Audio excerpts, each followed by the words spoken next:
नमस्कार, आप देख रहे हैं सिटी पोस्ट लाइव और मैं हूं आपके साथ हर्षिता प्रताप सिंह। कई विवादों के बाद कल यानी कि 4 अप्रैल को पप्पू यादव ने आखिरकार पूर्णिया की सीट से अपना नामांकन कर ही डाला। जो वो बात लगातार कहते थे कि मर जाएंगे लेकिन पूर्णिया की सीट नहीं छोड़ेंगे, आखिरकार उन्होंने ऐसा ही किया।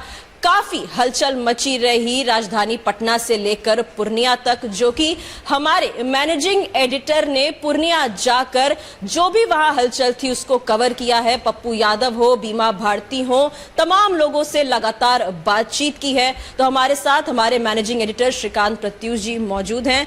सर, सबसे पहला सवाल, पप्पू यादव ने नामांकन कर दिया है, अब लालू यादव का क्या रिएक्शन होने वाला है, क्या कदम उठाने वाले हैं? देखिए, विपक्षी गठबंधन में सीटों की साझेदारी में यह सीट आरजेडी के खाते में गया है और इस सीट के लिए पप्पू यादव लंबे समय से चुनावी तैयारी में लगे हुए थे। हाल ही में उन्होंने अपना जन अधिकार पार्टी का विलय भी कांग्रेस में कर दिया है। उसके पहले 1 महीना तक लगातार उन्होंने प्रणाम पूर्णिया, जोहार पूर्णिया कार्यक्रम भी चलाया। तो पिछले 1 साल से जी तोड़ मेहनत कर रहे थे। गुरुवार को नामांकन के दिन पप्पू यादव के समर्थक काफ़ी आक्रोश में दिखे, गुस्से में दिखे। पप्पू यादव का उत्साह काफ़ी बढ़ा हुआ था और उन्होंने कहा कि जो ये जन सैलाब उमड़ा है ये ऐतिहासिक है।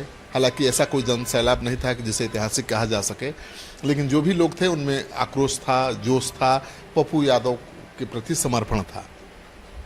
तो ये तय है कि पप्पू यादव मैदान में उतरेंगे तो लड़ाई की तस्वीर बदल जाएगी। अभी लड़ाई आरजेडी और जेडीयू के बीच है, सीधी लड़ाई है। लेकिन पप्पू यादव के नामांकन पर्चा दाखिल करने के बाद ये लड़ाई 2 तरफा नहीं रहेगी, त्रिकोणात्मक लड़ाई हो जाएगी। पप्पू यादव एक बड़ी ताकत है पूर्णिया में, तो उनके खड़ा होने से तेजस्वी यादव की मुश्किल बढ़ सकती है, मुझे लगता है। वहाँ देखिए, पप्पू यादव अब हमला भी करने लगे हैं। पहले तो आग्रह कर रहे थे, रिक्वेस्ट कर रहे थे कि भाई ये सीट हमको दे दो, लेकिन जब उनको पता चल गया कि अब नहीं मिलने वाली है सीट, तब उन्होंने हमला भी शुरू कर दिया लालू यादव पर। उन्होंने कहा कि जो भी कांग्रेस की परंपरागत सीटें थी लालू यादव ने एक एक करके छीन लिया। औरंगाबाद की सीट छीन ली, सुपौल जहां से उनकी पत्नी रंजिता रंजन सांसद रही हैं उस सीट को छीन लिया। पप्पू यादव कहना है कि इस सीट से कभी कांग्रेस के अलावा कोई जीता ही नहीं है, मतलब आरजेडी कभी नहीं जीती है। पूर्णिया सीट छीन ली, उन्होंने कहा कि इस सीट से कभी आरजेडी जीत ही नहीं सकती है। उसी तरह से आपने देखा कि बेगूसराय कन्हैया कुमार को मैदान से बाहर कर दिया। तो कई बड़े गंभीर आरोप लालू यादव पर, तेजस्वी यादव पर पप्पू यादव ने लगाए हैं। उन्होंने ये भी सवाल किया कि भाई ईडी सीबीआई की कार्रवाई हो रही है लगातार विपक्ष के खिलाफ। अरविंद केजरीवाल जेल चले गए, हेमंत सोरेन जेल चले गए। मतलब उनका कहने का मतलब था कि तेजस्वी यादव क्यों नहीं गए। मतलब बीजेपी से साठगांठ का आरोप भी लगा रहे हैं पप्पू यादव, और अब तो मैदान में ही कूद गए हैं। तो कांग्रेस पार्टी और लालू यादव क्या करेंगे, सबके जहन में सवाल है। तो कांग्रेस पार्टी को तो कुछ करना ही नहीं है, क्योंकि पप्पू यादव को कांग्रेस पार्टी कांग्रेसी मानती ही नहीं है। उन्होंने अपने पार्टी का विलय कर दिया कांग्रेस में, लेकिन कांग्रेस में विलय के बाद उनको पटना आना था कांग्रेस के संविधान के अनुसार, और सदाकत आश्रम में सदस्यता लेनी थी 10 रुपये की पर्ची कटाकर। वो आए ही नहीं सदाकत आश्रम। तो कांग्रेसी तो मानते ही नहीं कि वो कांग्रेसी हैं, और वो कांग्रेस का झंडा लेके चुनाव मैदान में उतर गए हैं। तो लालू यादव तो अब चाहेंगे कि औपचारिक रूप से कांग्रेस पार्टी ऐलान करे कि पप्पू यादव को हमने निकाल दिया, या पप्पू यादव कांग्रेसी नहीं है। अभी तक औपचारिक ऐलान नहीं हुआ है, क्योंकि अखिलेश सिंह ने कल बयान दिया, कहा कि भाई जो सीट समझौते में गठबंधन में चली गई है उस सीट पर हम कैसे खड़ा हो सकते हैं, कोई खड़ा नहीं हो सकता। निखिल बाबू कहाँ खड़ा हुए, औरंगाबाद सीट चली गई आरजेडी के खाते में, तो कोई भी खड़ा नहीं हो सकता है। और खड़ा हो गए हैं, अगर नामांकन पर्चा दाखिल कर दिया है तो अभी समय है वापस लेने का, तो इंतजार कर रहे हैं कि वापस लें। तो पप्पू यादव वापस लेंगे पर्चा, मुझे नहीं लगता है। वो मैदान में डटे रहेंगे, और ऐसे में लालू यादव दबाव बनाएंगे कांग्रेस के ऊपर, और कांग्रेस पार्टी को ऐलान करना पड़ेगा कि पप्पू यादव अब कांग्रेस के साथ नहीं है। एक और पप्पू यादव अपना नामांकन निर्दलीय करते हैं, दूसरी ओर ये भी कहते हैं कि कांग्रेस का साथ वो कभी नहीं छोड़ेंगे। अब देखिए, कांग्रेस का साथ छोड़ेंगे नहीं और कांग्रेस के निर्णय के खिलाफ चले गए, तो कांग्रेस एक राष्ट्रीय पार्टी है, संविधान और नियम कानून से चलती है। कोई एक आदमी की पार्टी तो है नहीं। लालू यादव की पार्टी में तो लालू यादव, तेजस्वी यादव जो चाहेंगे वही होगा। नीतीश कुमार की पार्टी में नीतीश चाहेंगे वही होगा। लेकिन बीजेपी और कांग्रेस में ऐसा नहीं है, वहाँ तो पार्टी चाहेगी तब होगा। और पार्टी संविधान से बनी हुई है। तो पप्पू यादव को पार्टी तो मानते ही नहीं है कि कांग्रेसी हैं वो, क्योंकि सदस्यता ली नहीं है, सदाकत आश्रम आए नहीं है। तो औपचारिक रूप से उनके खिलाफ तो कोई कार्रवाई नहीं कर सकती कांग्रेस। जब आपके सदस्य ही नहीं है तब कार्रवाई क्या करिएगा। लेकिन जनता में एक मैसेज जाए क्लियर कट कि भाई महागठबंधन के उम्मीदवार पप्पू यादव नहीं है, बीमा भारती हैं। कांग्रेस पार्टी औपचारिक ऐलान कर सकती है कि पप्पू यादव कांग्रेसी नहीं है या कांग्रेस में नहीं है, तो हमारे उम्मीदवार नहीं है। कल नामांकन के बाद पप्पू यादव बड़ा बयान देते नजर आए थे, साफ कह दिया था कि हमारा राजनीतिक हत्या करने की कोशिश की गई है। देखिए, पप्पू यादव ने सिटी पोस्ट लाइव के साथ खास बातचीत में पहली बार ये कहा कि मेरा पॉलिटिकल मर्डर करने की साजिश है। उन्होंने कहा कि पता नहीं तेजस्वी यादव, लालू यादव पूर्णिया से क्यों लड़ रहे हैं, माने अपनी लड़ाई को पूर्णिया की लड़ाई बना देना चाहते हैं। वो कह रहे हैं कि लालू यादव, तेजस्वी यादव पूर्णिया की जनता से लड़ रहे हैं, पूर्णिया की जनता को दुश्मन न मान रहे हैं। पप्पू यादव को निपटाने की कोशिश तेजस्वी कर सकते हैं, लालू यादव कर सकते हैं, लेकिन पूर्णिया की जनता से दुश्मनी कैसे लालू यादव ले सकते हैं, तेजस्वी यादव ले सकते हैं। लेकिन पप्पू यादव कोशिश में है कि ये लड़ाई पूर्णिया की जनता बनाम आरजेडी हो जाए, ये कोशिश में है।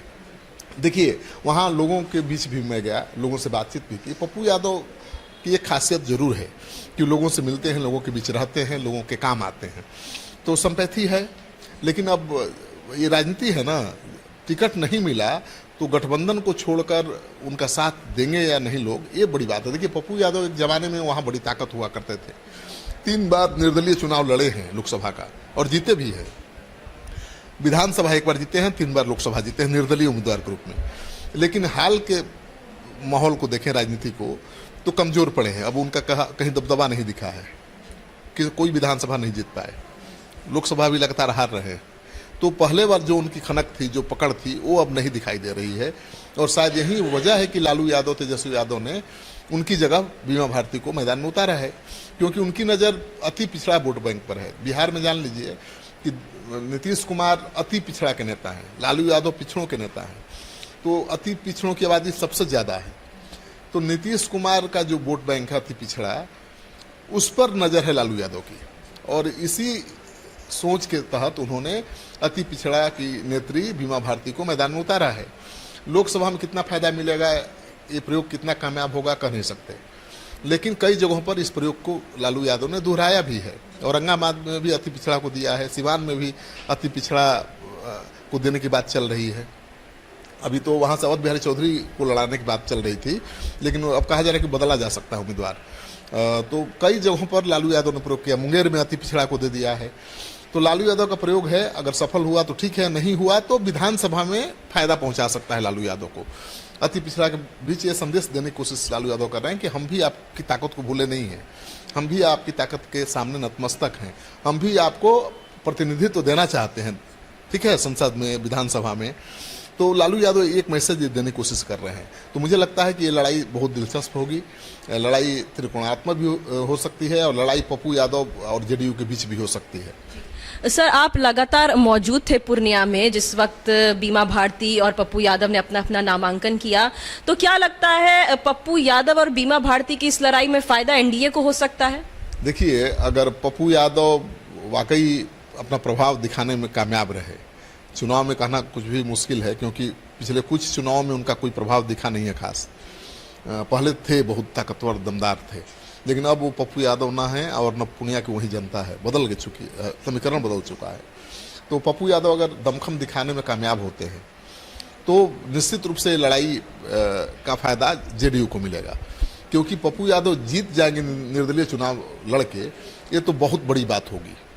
हम दावा नहीं कर सकते हैं, कोई दावा नहीं कर सकता, लेकिन पप्पू यादव एक खास वोट बैंक को प्रभावित कर सकते हैं, ये संभावना बनती है। अगर ऐसा होगा, अगर वो 1-2 लाख वोट भी काट लिए तो जेडीयू की जीत आसान हो जाएगी। क्योंकि देखिए, जेडीयू को जीत पूर्णिया सीट पर तब मिली थी जब जेडीयू का अलायंस नहीं था बीजेपी से। 2014 में बीजेपी से जेडीयू अलग हो गया था, 2 ही सीटें उसके झोली में आई थी, उसमें से एक पूर्णिया की सीट थी। अब तो जेडीयू बीजेपी के साथ है, तो सोच लीजिए ताकत कितनी बढ़ गई है। उस समय 1 लाख वोट से जीते थे, पिछली बार वो करीब 2.5 लाख वोट से जीते थे, और इस बार 4 लाख वोट से जीतने का दावा कर रहे हैं जेडीयू के उम्मीदवार। लड़ाई बहुत टक्कर जो है ना कांटे का मुकाबला है, लेकिन पप्पू यादव के मैदान में उतर जाने से जेडीयू के प्रत्याशी की राह आसान हो सकती है संतोष कुशवाहा की, इसमें शक की कोई गुंजाइश नहीं।